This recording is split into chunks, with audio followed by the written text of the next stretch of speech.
Elizabeth. சகரியாவும் எலிசபெத்தும் நீதி உள்ளவர்களாக குற்றமற்றவர்களாக இருந்தார்கள். குழந்தை பாக்கியம் இல்லாமை நீதிமான்களையும் அநீதியுள்ளவர்களையும் பாதிக்கிறது. நல்ல ஆரோக்கியமான பெண், ஞானமுள்ள பெண், ஆவிக்குரிய பெண், அழகிய பெண், அழகற்றவள் என்று எல்லாரையும் பாதிக்கிறது. சகரியாவும் எலிசபெத்தும் குழந்தைக்காக ஜெபித்து கொண்டிருந்தார்கள். ஆனாலும் அது கேட்கப்படவில்லை.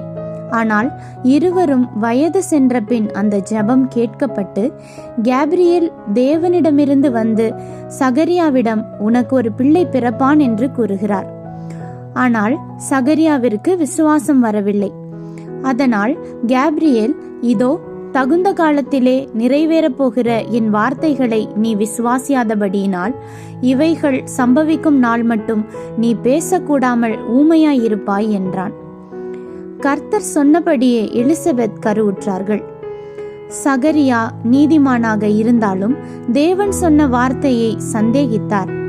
ஆனால் எலிசபெத் நீதி உள்ளவர்களாக தனக்கு கொடுத்த வாக்குத்தத்தத்தை விசுவாசித்தார்கள். வயதான காலத்திலும் கர்த்தர் கொடுத்த பரிசாகிய கர்ப்பத்தின் கனியை பெற்றுக்கொண்டார்கள். அவர்கள் 6 மாத கால கர்ப்பிணியாக இருந்த போதும் தன்னை வந்து சந்தித்த மரியாளை கண்டபோது அவர்களுடைய வயிற்றில் இருந்த குழந்தை களிப்பால் துள்ளிற்று.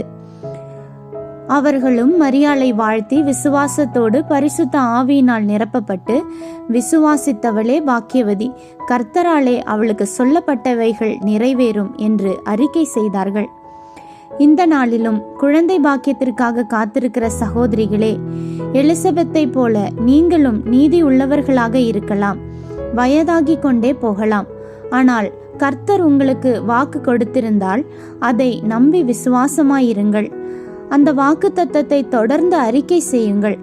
சூழ்நிலையை பார்த்து கலங்கி போகாதிருங்கள்.